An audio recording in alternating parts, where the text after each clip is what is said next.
Module 3 lesson number 4 profit and loss statement. दोस्तों अब हम लोग प्रॉफिट एंड लॉस स्टेटमेंट के बारे में जानेंगे। प्रॉफिट एंड लॉस स्टेटमेंट को आप इनकम स्टेटमेंट भी बोल सकते हो। जैसे हम लोगों ने लास्ट लेसन में बात की, बैलेंस शीट किसी पीरियड की नहीं होती है, लेकिन profit and loss statement period की होती है, जैसे कि क्वार्टरली या फिर ईयरली। पहले समझते quarterly profit and loss statement क्या होती है। इंडिया में 1 अप्रैल टू 31 मार्च 1 फाइनेंशियल ईयर होता है। जैसे हम लोगों को पता है ये 12 मंथ्स होते हैं, तो एवरी 3 मंथ्स के पीरियड के लिए कंपनी क्वार्टरली रिजल्ट्स अनाउंस करती है, जो आप एनएससी या फिर बीएससी के वेबसाइट पे देख सकते हैं। जैसे हम लोगों ने एनुअल रिपोर्ट देखा था, वैसे फाइनेंशियल रिजल्ट्स करके ऑप्शन है, उसमें आपको ये डिटेल्स मिलेंगी। बाकी मीडिया वेबसाइट्स भी है, उसके ऊपर भी आप देख सकते हो। अगर आप किसी स्टॉक को होल्ड करते हो और किसी स्टॉक को वॉच कर रहे हो, तब आपको उसके क्वार्टरली रिजल्ट्स भी देखने ज़रूरी होते हैं। एनुअल रिपोर्ट में ईयरली रिजल्ट्स रहते हैं, तो इसीलिए हम अभी 289 पेज नंबर पे जाते हैं। दोस्तों आप लोगों को पता है, हम अभी बेसिक्स समझ रहे हैं, हम लाइन आइटम्स को समझ रहे हैं, हम अभी नंबर्स के ऊपर बात नहीं कर रहे हैं। नंबर्स के ऊपर हम फाइनेंशियल मॉडलिंग के वक्त बात करने वाले हैं। अभी आपका बेसिक क्लियर होना बहुत इंपॉर्टेंट है।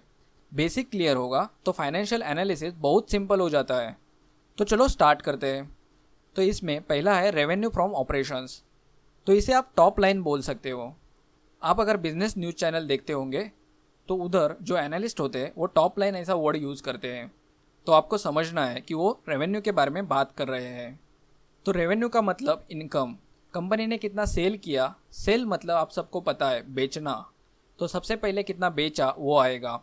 तो टाटा मोटर्स के केस में उन्होंने कितने व्हीकल बेची उसकी अमाउंट यहाँ आएगी, लेकिन उसके साथ साथ व्हीकल के पार्ट्स भी बेचते होंगे और कुछ सर्विसेज भी रहेगी जो ईयरली व्हीकल मेंटेनेंस के लिए हो सकती है, तो वो भी कंपनी के लिए वन टाइप ऑफ ऑपरेशन है। तो जो भी रेवेन्यू क्रिएट होगा उनके बिजनेस ऑपरेशन के थ्रू, वो सब रेवेन्यू फ्रॉम ऑपरेशंस करके आपको इस लाइन आइटम के अंदर में मिलेगा। सिंपल है, जो व्हीकल बेची वो उनका बिजनेस है, जो पार्ट्स बेचे वो भी उनका बिजनेस है, फिर व्हीकल बेचने के बाद उनको मेंटेन करने के लिए कुछ सर्विसेज बेची तो वो भी उनका बिजनेस है। तो ये सारे उनके अलग अलग टाइप के बिजनेस ऑपरेशंस है, तो उन सबका रेवेन्यू करके प्रॉफिट एंड लॉस स्टेटमेंट में दिखाया जाता है। फिर है अदर इनकम। तो अदर इनकम और रेवेन्यू में डिफरेंस क्या है। रेवेन्यू का तो पता है, अगर कंपनी प्रोडक्ट बेचेगी तो वो रेवेन्यू करके दिखाती है, लेकिन अदर इनकम मतलब अगर कंपनी को बैंक डिपॉजिट्स के ऊपर इनकम मिला है, फिर डिविडेंड्स, इंश्योरेंस क्लेम्स या रॉयल्टी रहेगी, तो वो सब अदर इनकम करके कंपनी दिखाती है। जो इनकम कंपनी के कोर बिजनेस ऑपरेशन से नहीं आया, वो इनकम अदर इनकम करके कंपनी दिखाती है। तो अगर टाटा मोटर्स के बारे में बात करें, तो अगर नोट नंबर 33 पे जाते हैं तो अदर इनकम के डिटेल्स आपको मिलेंगे। अदर इनकम के डिटेल्स देखने थोड़े बहुत ज़रूरी होते हैं, क्योंकि अदर इनकम एवरी ईयर बढ़ रहा है, तो उसका रीज़न क्या है वो समझना ज़रूरी होता है। तो अगर वो इनकम कांस्टेंट आ रहा है तो वो इनकम आपके फाइनेंशियल मॉडल के कंसिडरेशन में आना ज़रूरी होता है। तो इस नोट नंबर 33 के अंदर उन्होंने उनके सारे अदर इनकम के सोर्सेज बताए हैं। हर कंपनी के अदर इनकम के सोर्सेज अलग अलग होते हैं। फिर रेवेन्यू और अदर इनकम मिला के टोटल इनकम हो जाती है। अभी हम एक्सपेंस के बारे में बात करते हैं, जिसमें आपको इतने सारे लाइन आइटम दिख रहे हैं। इतने सारे लाइन आइटम्स के ऊपर बात करने की ज़रूरत नहीं है, क्योंकि ये लाइन आइटम्स बिजनेस के हिसाब से चेंज होते रहेंगे। लेकिन इसमें से 2 आइटम्स है जो देखने बहुत इंपॉर्टेंट है। एक है फाइनेंस कॉस्ट, यानी कि इंटरेस्ट। जब कंपनी लोन लेती है उसके ऊपर कंपनी को इंटरेस्ट देना होता है, तो वो कंपनी फाइनेंस कॉस्ट करके दिखाती है। प्रॉफिट में से कितना हिस्सा फाइनेंस कॉस्ट करके जा रहा है वो देखना बहुत इंपॉर्टेंट है। दूसरा है depreciation and amortisation expenses. Depreciation को हम एक सिंपल एग्जांपल से समझते हैं। हम अगर व्हीकल खरीदते हैं और उसके बाद उस व्हीकल की प्राइस अगर धीरे धीरे कम होती है, यानी कि डेप्रिशिएट होती है, तो उसे हम डेप्रिशिएशन बोलते हैं। तो कंपनीज के टेंजिबल असेट्स, यानी कि फैक्ट्री में मशीन्स रहेंगे या फिर कोई इक्विपमेंट्स रहेंगे, तो वो डेप्रिशिएट होते हैं, तो कंपनी अपने प्रॉफिट एंड लॉस स्टेटमेंट में डेप्रिशिएशन करके दिखाती है। और अमोर्टाइजेशन यानी कि इनटेंजिबल असेट्स डेप्रिशिएट होते हैं, तो वो कंपनी अपने प्रॉफिट एंड लॉस स्टेटमेंट में अमोर्टाइजेशन करके दिखा सकती है। तो ये जितने भी आइटम्स है इन सबका मिला के टोटल एक्सपेंस आएगा।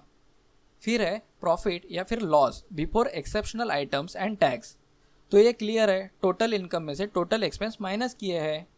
फिर एक्सेप्शनल आइटम्स, इस लाइन आइटम के नाम से ही पता चल रहा है कि जो इवेंट्स कंपनी के साथ एवरी ईयर नहीं होते और एक्सेप्शनल है, जो बाकी के एक्सपेंस और प्रॉफिट के साथ कंसिडर नहीं किए जा सकते, वो एक्सेप्शनल आइटम्स होते हैं। अब इधर देखो, provision for impairment in Jaguar Land Rover. अभी इम्पेयरमेंट इसे समझना बहुत इंपॉर्टेंट है, लेकिन अब हम इस लेसन में नहीं समझेंगे। अभी के लिए इन सारे आइटम्स के लाइन आइटम में जाने की ज़रूरत नहीं है, क्योंकि हर कंपनी के एक्सेप्शनल आइटम्स रहेंगे।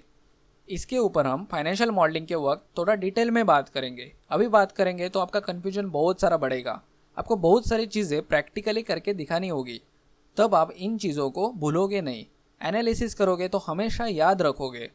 उसके बाद प्रॉफिट या फिर लॉस बिफोर टैक्स। इस लाइन आइटम से क्लियर हो रहा है कि इसमें टैक्स कंसिडर नहीं किया गया है, लेकिन ऊपर के पूरे आइटम्स का कैलकुलेशन करके प्रॉफिट या फिर लॉस बिफोर टैक्स आया है। अभी उसके बाद टैक्स एक्सपेंस। टैक्स मतलब जो गवर्नमेंट को पे करना होता है, वो आप सबको पता है। अगर कंपनी कुछ प्रॉफिट कमाती है तो कंपनी को गवर्नमेंट को टैक्स पे करना होता है।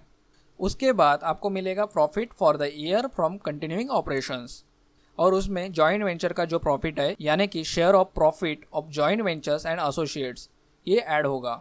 ये जो डिटेल्स है वो आपको इस नोट नंबर 8 पे मिलेंगे। अगर आप देखना चाहते हो तो वो नोट नंबर 8 पे जाके देख सकते हो। ये जो नंबर्स है वो हम हमारे फाइनेंशियल मॉडल में कंसिडर कर लेंगे। और उसके बाद प्रॉफिट या फिर लॉस फॉर द ईयर, और उसमें भी दो आइटम्स है। उसमें जो पहला है वो है share holders of the company. इसको आप नेट इनकम बोल सकते हैं और इसे आप बॉटम लाइन भी बोल सकते हैं। उसके बाद नॉन कंट्रोलिंग इंटरेस्ट है। नॉन कंट्रोलिंग इंटरेस्ट क्या होता है वो हमने हमारे बैलेंस शीट वाले लेसन में जाना है। तो उनका प्रॉफिट या फिर लॉस कंपनी को अपने प्रॉफिट एंड लॉस स्टेटमेंट में दिखाना ज़रूरी होता है। इसमें आप देखोगे तो नॉन कंट्रोलिंग इंटरेस्ट माइनस होगा प्रॉफिट ऑफ द ईयर से, और हमें share holder of the company का प्रॉफिट या फिर लॉस मिलेगा। तो ओवरऑल ये प्रॉफिट एंड लॉस स्टेटमेंट है। प्रॉफिट एंड लॉस स्टेटमेंट आपको कंपनी कितना प्रॉफिट या फिर लॉस कर रही है वो बताती है। बिजनेस मतलब प्रॉफिट। जितना कंपनी प्रॉफिट कमाती है उतना वो कंपनी बहुत अच्छी है, ऐसा माना जाता है। और इन्वेस्टर उस कंपनी में हिस्सेदारी खरीदने के लिए इंटरेस्टेड रहते हैं। कंपनी ने कितना रेवेन्यू कमाया उससे ज़्यादा इम्पॉर्टेंट है कंपनी ने प्रॉफिट कितना कमाया। इसीलिए जो बड़ी कंपनीज है, यानी जिनका रेवेन्यू ज़्यादा है, उनसे बेहतर रिटर्न्स जो अच्छी प्रॉफिट कमाती है वो कंपनीज देती है। और वही चीज़ें जब हम इन्वेस्टमेंट करते हैं तब देखनी ज़रूरी है। बहुत सारे फैक्टर्स होते हैं, वो जानने ज़रूरी होते हैं। ये सारी चीज़ें बहुत सिंपल है, लेकिन ये सभी समझने के लिए हमें उतना टाइम देना इम्पोर्टेंट है। हम एनालिसिस जितनी ज़्यादा कंपनीज की करेंगे उतना हमारा नॉलेज बढ़ते जाएगा। एक बार हम समझ लिए कि कौन से बिजनेसेस अच्छे हैं और जो अच्छे प्रॉफिट कमाते हैं, उसके बाद हमारी इन्वेस्टमेंट अच्छी ग्रो करना स्टार्ट होती है।